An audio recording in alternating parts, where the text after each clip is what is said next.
Yes, I regard narcissists and psychopaths as the equivalent, the exact equivalent of domestic terrorists. I think you need to apply security and cybersecurity measures, because you are involved in the global war on narcissism. GWON. You know, there used to be the global war on terrorism. Now it's on terror. This is the global war on narcissism. And you are in the forefront. You're all soldiers in this war. So you need to do your job by keeping safe, applying security and safety measures, being cautious, anything from alarms to anti-malware softwares, etc., etc., are boundary breaching, boundary violation conditions. When it happens in childhood, there are many ways to breach the boundaries of the child. Abuse, physical abuse, verbal and psychological abuse, all these are, of course, boundary violating or boundary victimization conditions. But there are many others. For example, if you idolize the child, you convert him into an idol. You convert him into an object. If you instrumentalize the child, if you use the child, for example, to realize your unfulfilled dreams, to see your wishes come true, by instrumentalizing the child, you have converted him into an instrument, again an object. These are forms of objectification. If you parentify the child, if you force the child to behave as your parent, and you act as your child's child, parentification. If you provide conditional love, love that depends crucially on performance and on fulfillment of expectations. You see, all these spoiling, pampering, all these don't allow the child to separate from you and to become an individual.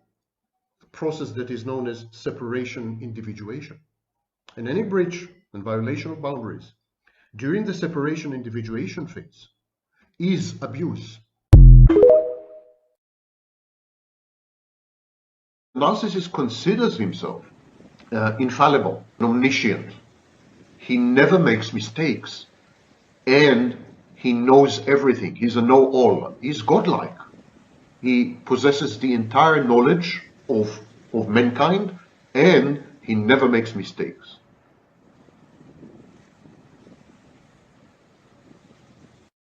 Remember these sentences. Stress mobilizes. Anxiety paralyzes. Dedication galvanizes. Addiction euthanizes. Envy kills. Emulation fulfills. Grieving is overcome. Depression overcomes. Striving attains. Perfectionism detains. Memorize these 5 sentences, and you have 99% of the psychological knowledge you need for life.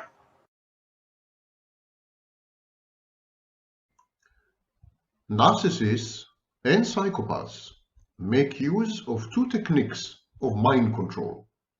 The psychopath leverages these techniques knowingly, deliberately, intentionally. He is goal-oriented.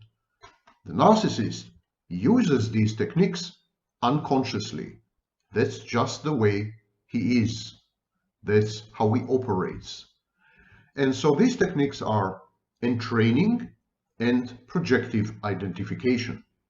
I've discussed entraining in many videos on my YouTube channel.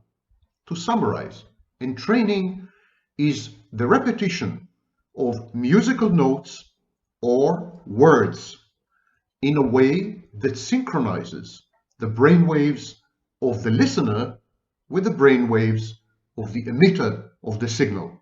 So when the abuser verbally abuses his victim, when he repeats the same refrains, the same phrases, the same words, the same exhortations, the same criticisms, the same threats, this constitutes entraining because it synchronizes the victim's brainwaves with the abuser's brainwaves, rendering them a hive mind, a single mind, the ultimate in mind control.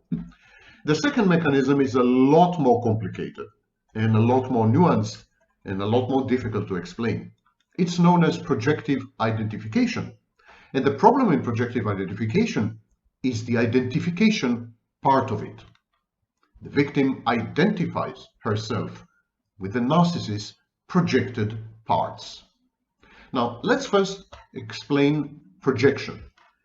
Projection is when you have traits or emotions that you disown, that you reject, that you're not comfortable with, that you're ashamed of. And then what you do, you take these traits and you take these emotions and you misattribute them to other people. You say, I'm not weak, he is weak. I'm not abusive, she is being abusive. That is projection. Now, projective identification involves projection. The narcissist projects the traits and emotions that he rejects in himself or herself and misattributes these traits and emotions to the victim. Now, of course, whenever I say he, it's a she. Half of all narcissists are women. And then the projection having been completed, the victim becomes the parts that the narcissist had rejected. The narcissist misattributes traits and behaviors to the victim, and the victim owns them. He identifies with them. He accepts them as his own. The victim becomes what the narcissist wants him to become. The victim becomes the part of the narcissist that the narcissist had rejected. The traits and emotions and cognitions that the narcissist is ashamed of, that the narcissist rejects, that the narcissist renounces. These parts are owned by the victim. The victim is molded by the narcissist's projection, and hence the word identification. And then the victim begins to behave accordingly. He begins to conform to the parts of the narcissist that had been projected onto her. The victim becomes the shadow of the narcissist, the rejected parts of the narcissist, the traits and behaviors and emotions and cognitions that the narcissist cannot countenance now become the victims. And so projective identification is a defense mechanism of the narcissist, but it ends up modifying the victim's behavior. The victim becomes an extension of the part of the narcissist which the narcissist disowns, denies, represses, rejects, hates, and is ashamed of. Consequently, of course, the narcissist rejects, renounces, and hates the victim because she now represents the part of him that he wouldn't like to acknowledge.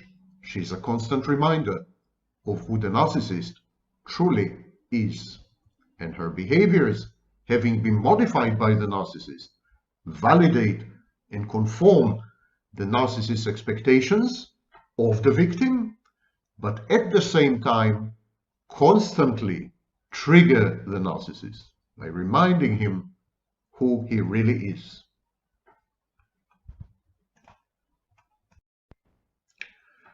Self-awareness is knowing who you are. It is not the same as authenticity. Authenticity is being who you are, acting who you are. And yet, in conditions of fear and terror and uncertainty, it is very difficult to be authentic. Fear precludes authenticity, and so does pervasive uncertainty. We are in the world where there is a war between the genders, between straight and LGBTQ, between minorities and majorities, between self-proclaimed victims and their putative abusers. So what to do? Stay at home, stay celibate, stay single. Do not expose yourself to this crossfire. The world is not safe right now.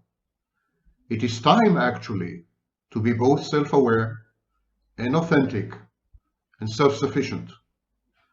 It is time to stand back and review your priorities and your necessities and your needs, and then to make a decision as to which level of risk you are ready to assume.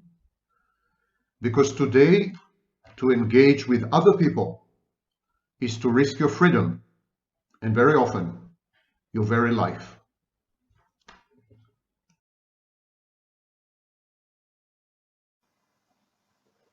My name is Sam Vaknin, and I'm the author of Malignant Self-Love, Narcissism Revisited. So you have been abused, maltreated, harassed, and stalked. You feel that you fell prey to a narcissist or a psychopath. But you must move on from victim to survivor. No one will do it for you. No one can do it for you. Not your therapist, not your best friend, not your nearest family. Only you can choose survival over victimhood. There are a few steps to this. The first one is abandon the narcissist. The narcissist initiates his own abandonment because of his fear of it. He is so terrified of losing his sources of supply and of being emotionally hurt that he would rather control, master, or direct the potentially destabilizing situation by causing, precipitating, and engendering his own abandonment. Remember, the personality of the narcissist has a low level of organization. It's chaotic. It is precariously balanced.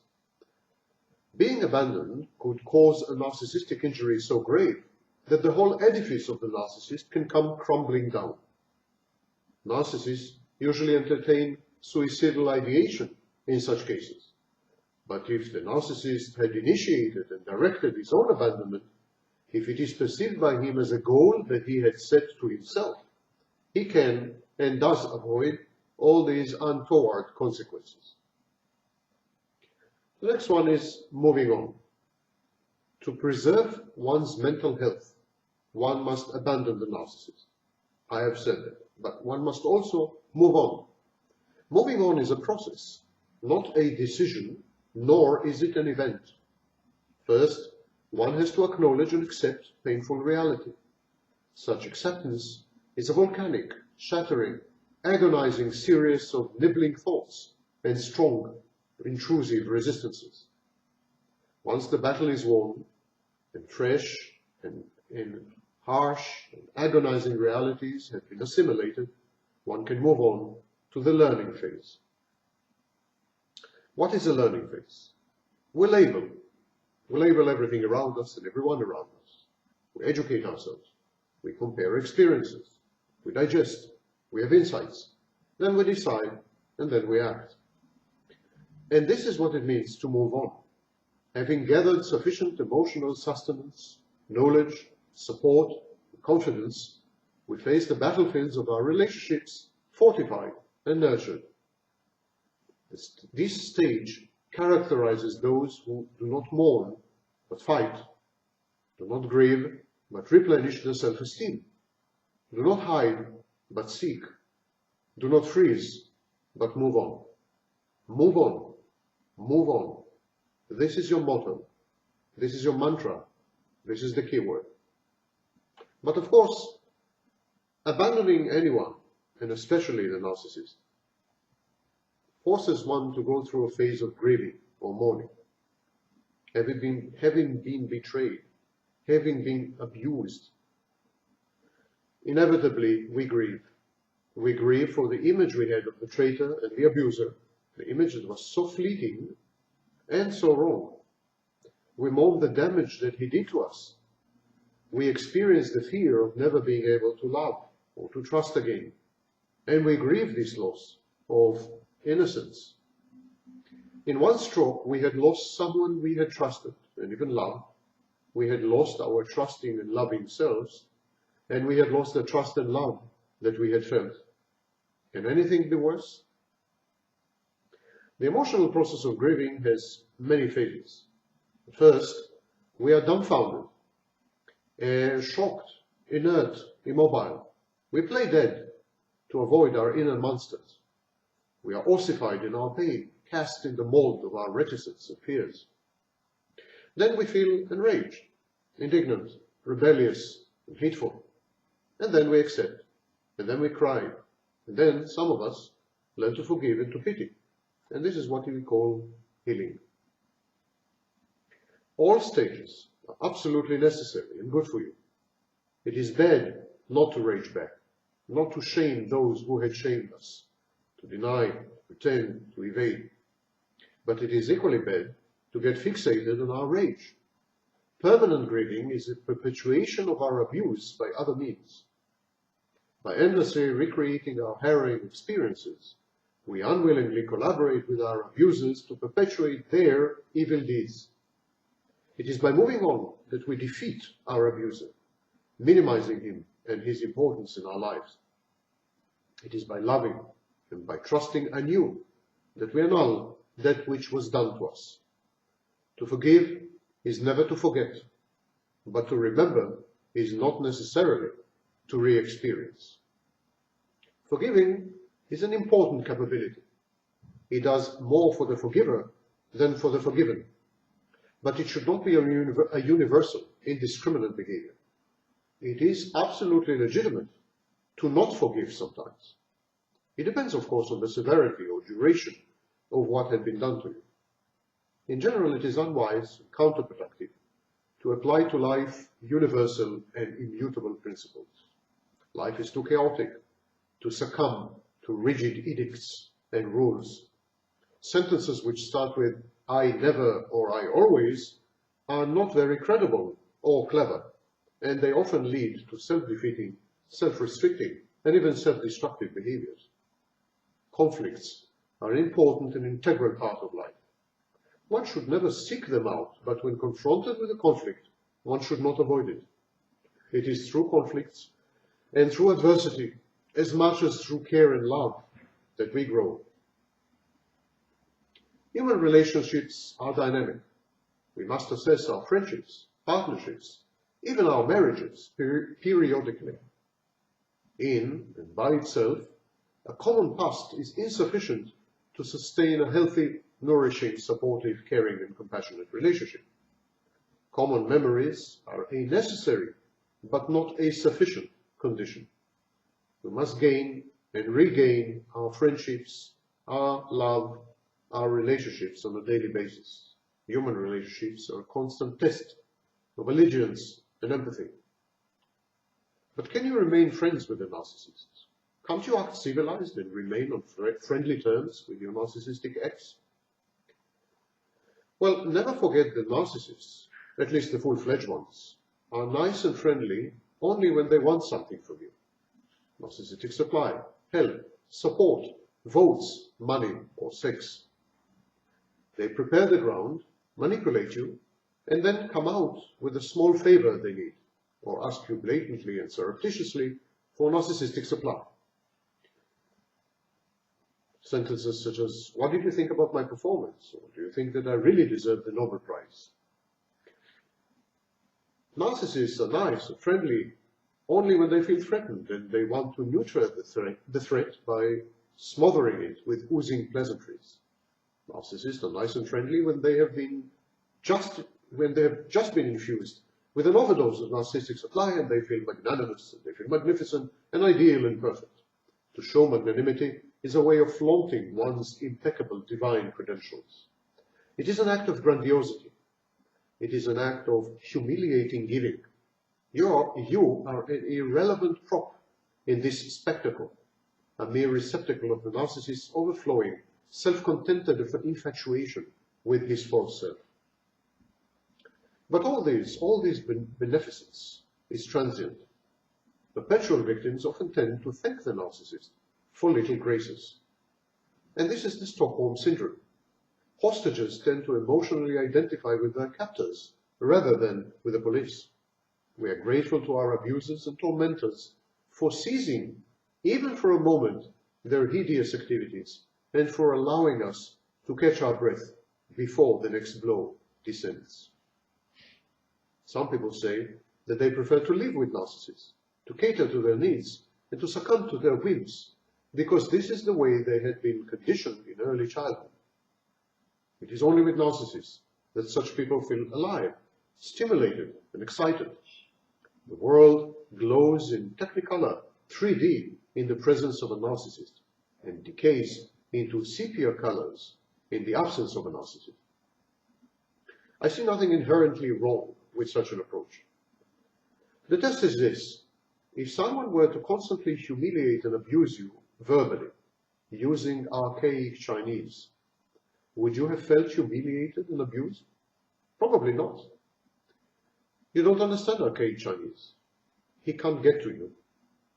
Some people have been conditioned by the narcissistic primary objects in their lives, parents, caregivers, to treat narcissistic abuse as if it were uttered in archaic Chinese, to turn a deaf ear. This technique is effective in that it allows the inverted narcissist, the codependent narcissist, the covert narcissist, the narcissist's willing mate, to experience only the good aspects of living with the narcissist and ignore the bad ones. It's the narcissist's sparkling intelligence, the constant drama and excitement, the lack of intimacy and emotional attachment, which some people prefer. Every now and then, the narcissist breaks into abuse in archaic Chinese. So what? Who understands archaic Chinese anyway? Says the inverted narcissist to herself. And she survives. Even so, I have one nagging doubt. If the relationship with the narcissist is so rewarding, why are inverted narcissists so usually unhappy, so ego-dystonic, uncomfortable with who they are and what they do, so in need of help, professional or otherwise? Aren't they victims who simply experience the Stockholm syndrome, identifying with their kidnapper rather than with the police? Aren't they victims who deny their own torment? Aren't they victims who fail to make the transition to survivors? Don't fall into this trap. Move on.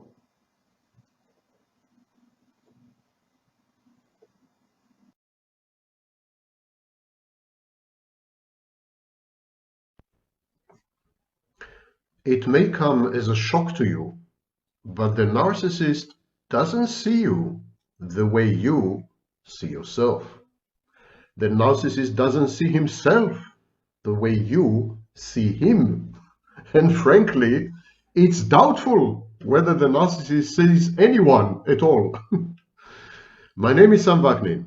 I'm the smiling blue professor of psychology and the author of the inestimable Malignant Self-Love, Narcissism Revisited, the Bible of the field, and the book that coined the phrase narcissistic abuse. Today we're going to discuss the narcissist's point of view, how he perceives you and the relationship. Are you truly a significant other, or maybe just an insignificant other? Are you an intimate partner? Is there intimacy and is there partnership in the relationship with the narcissist? But most importantly, what does he think about you secretly in the inner recesses of his undisclosed mind, the occult areas of his demented soul? I know you like this. You like to think that narcissists are possessed by demons. They're not possessed by demons. They are demons. I'm kidding. I'm just kidding. Narcissists are flawed human beings with lacking equipment. Nothing more, nothing less. Terrified, traumatized kids who throw temper tantrums and can't perceive other people as separate from them. And so let's delve straight in. When the narcissist sees you for the first time, he takes a snapshot of you, he internalizes a snapshot, and he continues to interact with the snapshot. Blah, blah, blah. You know all this from previous videos. He also photoshops the snapshot, a process known as idealization. By idealizing you, he can idealize himself. If you are perfect and he is in possession of a perfect object, you, then he is perfect, or maybe even uber perfect, more perfect than even you. But then gradually life intervenes, reality intrudes, you begin to deviate and diverge from the idealized snapshot, which pisses the narcissist off.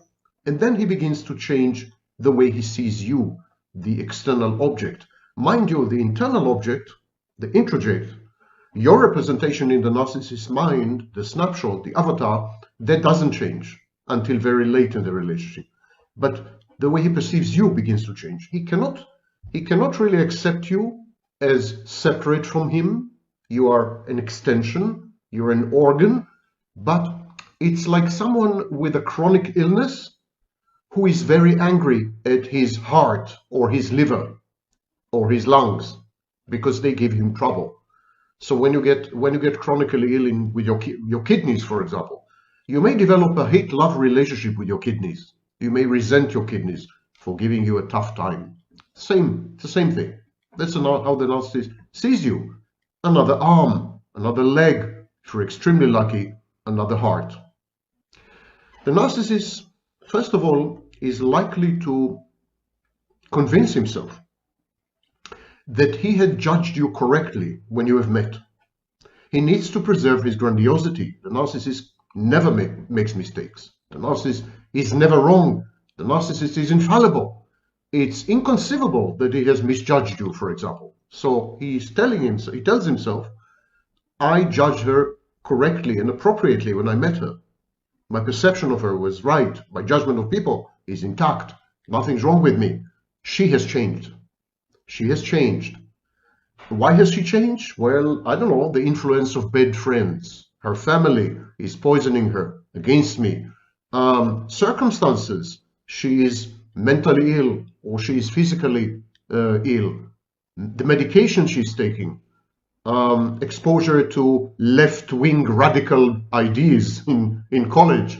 What have you. Whatever the reason may be, the narcissist convinces himself that you are being transformed, that you're in the process of metamorphosizing into another person.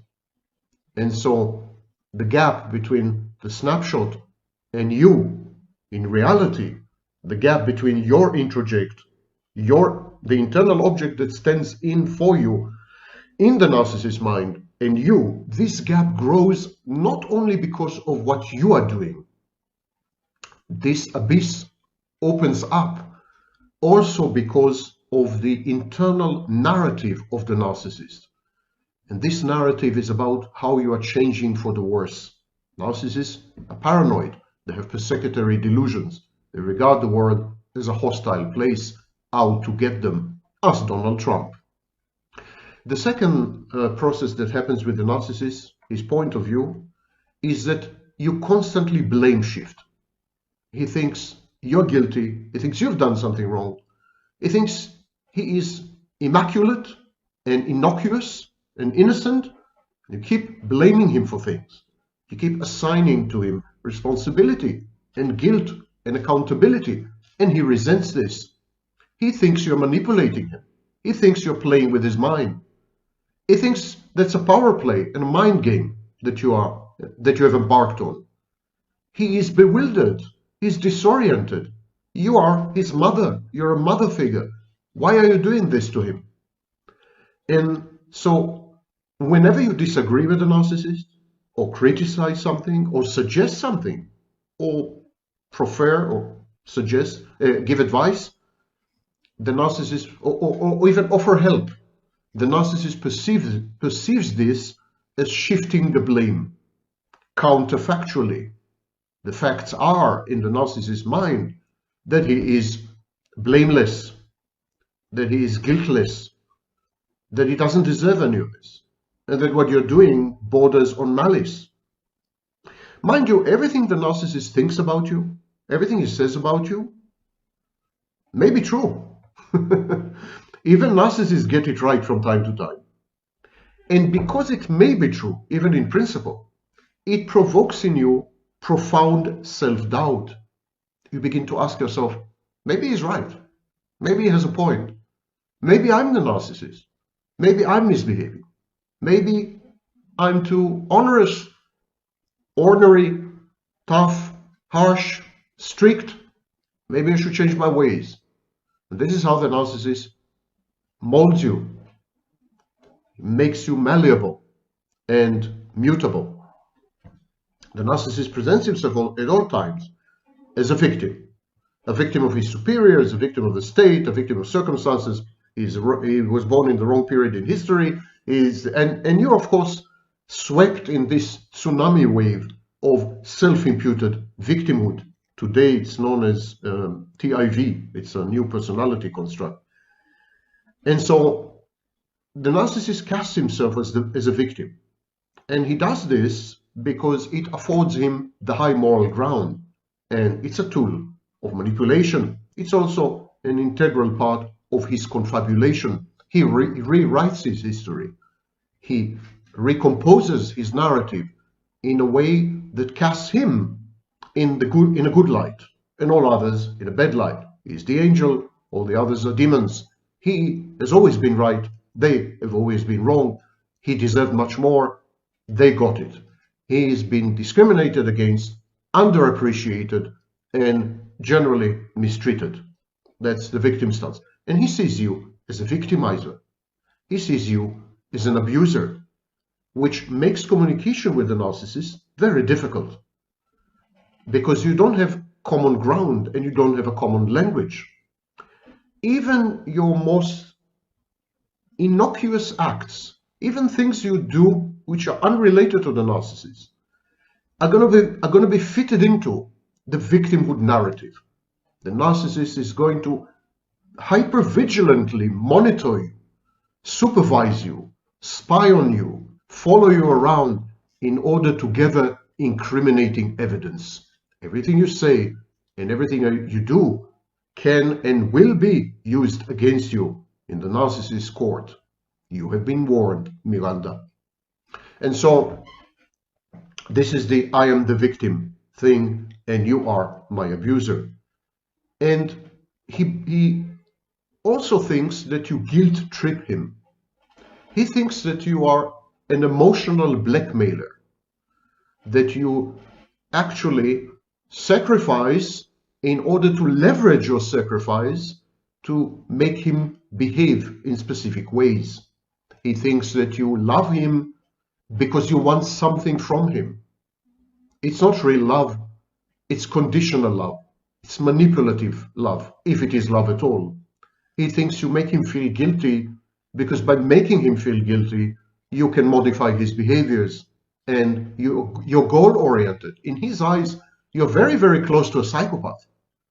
And that is regardless of how empathic you are, how caring, how compassionate, and how loving. Don't think you can, by caring for the narcissist and by sharing with the narcissist, you can somehow change his mindset or state of mind. You can't. Because it's not about you. It's about an internal world populated with avatars, a paracosm, an alternative reality where the narcissist writes scripts for movies. He's a movie director, an actor, and you're just an actress or a prop on his theater play stage. So it's not about you.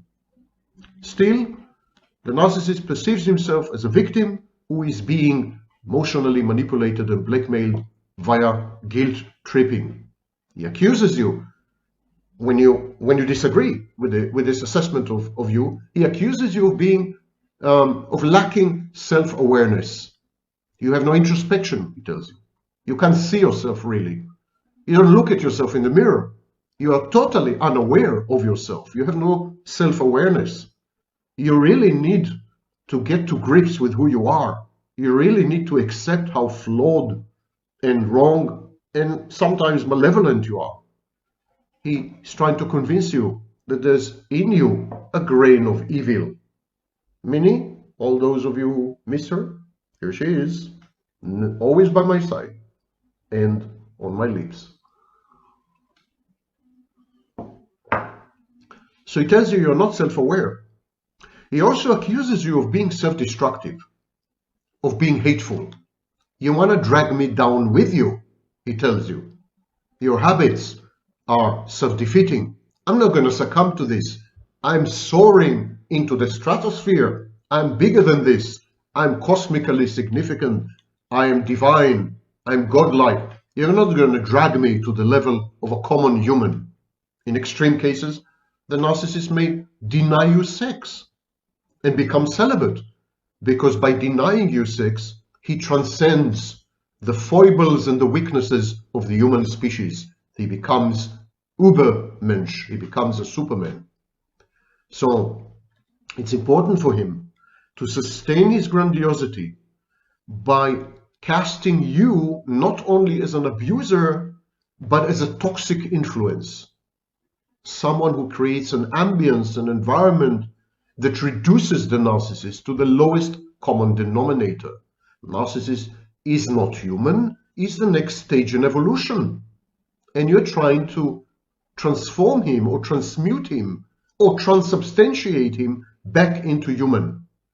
You're trying to devolve him, not evolve him. And he is not going to let you.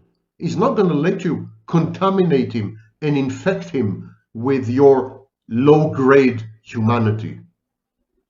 The fact that you can't appreciate the narcissist's amazing exceptionalism, the fact that you underestimate his rarity, his sui generis, the fact that you can't absorb or worship him as the God that he is, that just proves that you are disloyal. You're disloyal. There is this cult, there's this narrative that you belong to, and you're betraying it. There's a sense of betrayal, a bit traumatic.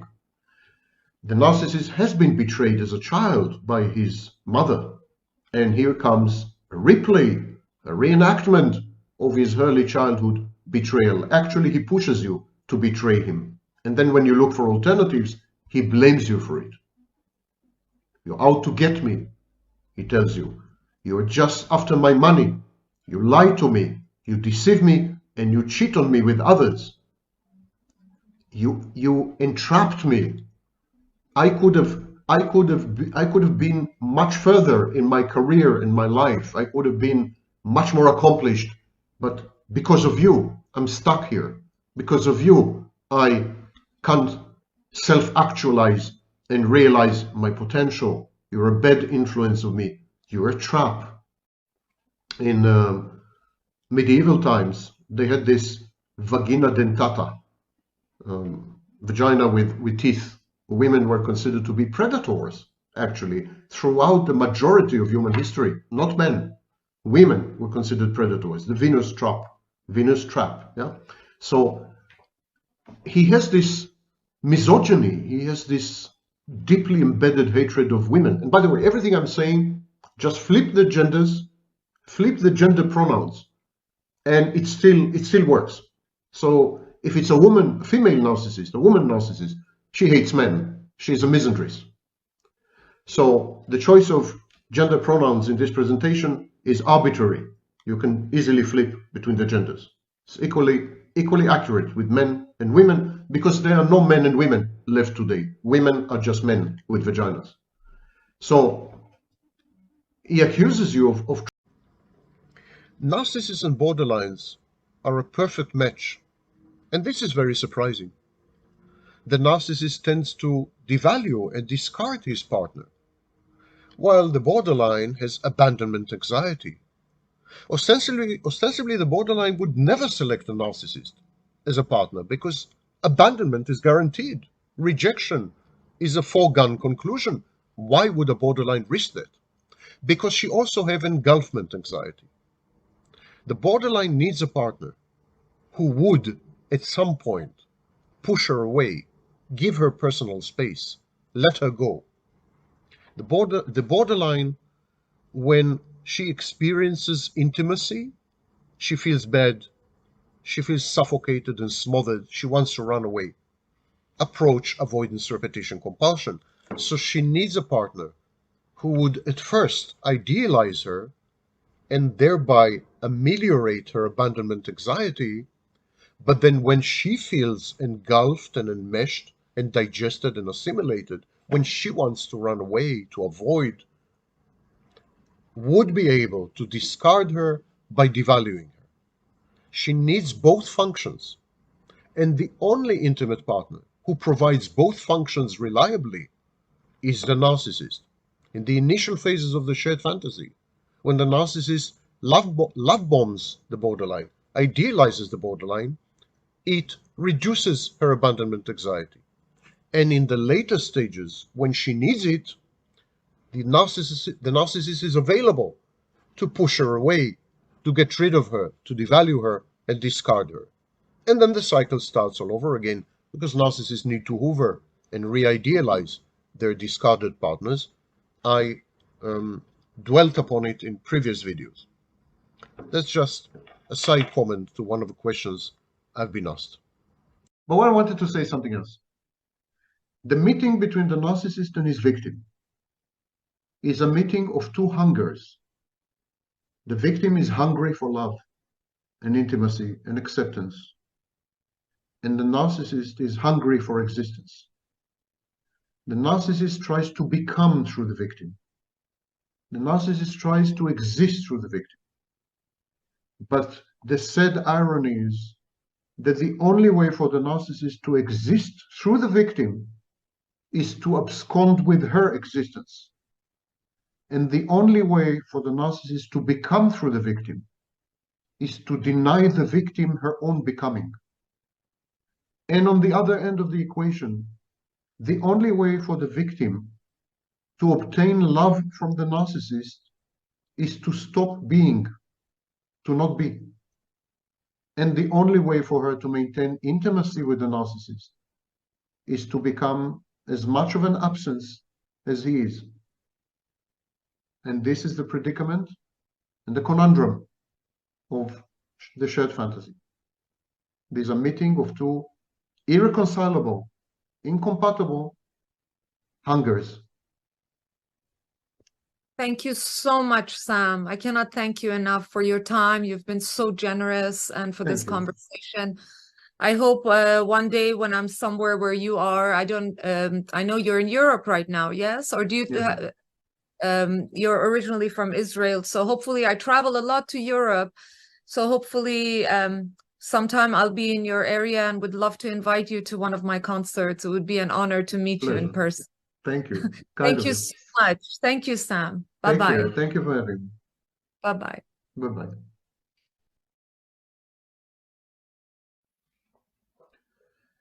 What is the dual mothership concept in the narcissist's shared fantasy? It's a principle that I've suggested about 3 years ago. Shared fantasy is a concept first developed by Sander in 1989, and I took it and ran with it and applied it to narcissistically abusive relationships. But it still couldn't explain the prolonged grief that was involved in these kind of relationships. So I came up with the dual mothership concept. And rather than devolve into a very long presentation, I'm going to make it very brief, and I'm going to quote someone I greatly admire, myself, Sam Vaknin, the author of Malignant Self-Love, Narcissism Revisited. And here's what I said a few years ago. The dual mothership concept. The narcissist becomes your idealizing mother. The narcissist offers you unconditional love, the way a mother does, or should have. You become the narcissist idealizing mother as well, and this process is known as co-idealization. So you become the narcissist idealizing mother, and you offer him unconditional love. So what you're doing is you're idealizing each other, and you're swapping unconditional love, thereby giving each other the chance for a second childhood with a good enough or even perfect mother. This is irresistible because it allows you to experience self-love. You're exposed to an idealized image of yourself, And this idealized image is perfect, it's flawless, so it's easy to fall in love with. And you fall in love with yourself. So both parties, the narcissist and his intimate partner, experience self-love, which is not real because they don't love themselves, they love the idealized images. Okay, so here you are offering each other motherhood, offering each other unconditional love, offering each other an idealized image via the other's gaze. And this is the core of the dual mothership exchange or dual mothership principle, which is in operation in the narcissist shared fantasy. So when you break up, there is triple mourning, triple grieving, a process of grieving involving 3 losses, not 1, actually many more, but at least 3. A loss number 1, your idealized self. Loss number 2, you've lost the narcissist as your mother. And loss number 3, you've lost the narcissist as your child. You feel guilt and shame for having abandoned your child. You feel heartbroken, destitute, and terrified for having been abandoned by your mother. And you have an inability to love yourself. Your self-love is disabled or deactivated because the idealized image of you has been taken away from you when you break up with a narcissist. So it's a process of triple grieving, and that's why when you break up with a narcissist, there is usually prolonged grief syndrome. It takes a long time for you to overcome the mourning and the grief. Of course, additionally, you are grieving for other losses. What could have been between you? The fantastic narrative. How things might have turned out. Your hopes and dreams, etc., etc. These elements of grieving are typical to any breakup. But with a narcissist, there are 3 elements of grieving, which are the direct outcomes and unique consequences of the dual mothership principle at play. Because the narcissist is your mother, you grieve over having lost your mother. Because you are the narcissist's mother, you grieve over having lost your child. Because you idealize each other, you grieve over having lost access to this idealized image of you that you grew to love or to self-love.